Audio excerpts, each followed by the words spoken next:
Сәлем достар, бүгін мен корындоктың рецептісімен бөлісемін. Бұл корындокты сіздер Корей сериалдарында көп көрген боларсыздар. Қамырына қажетті заттар: сүт, бір жұмыртқа және де ұн, тұз, разрыхитель. Барлық керекті заттарды салып, венчикпен жақсылап араластырамыз. Қамырдың түйіршіктері қалмау керек. Түйіршіктерін кетіріп жақсылап қозғасаңыз, сонда қамырыңыз бір тегіс әдемі болып шығады. Сосын бокалға құйып қоямыз.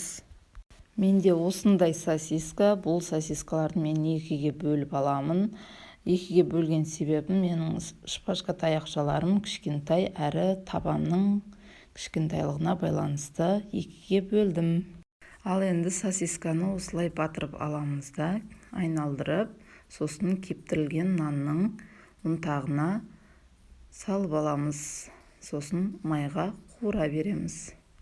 Майға қуырғанда оны ішіне сала салмаймыз, осылай қолымызбен айналдырып пісіріп аламыз. Сонда домалақ әдемі болып шығады. Мінекей достар, менің корындоктарым дайын. Ұнаса жасап көріңіздер және де лайк басуды ұмытпаймыз. Ас болсын достар.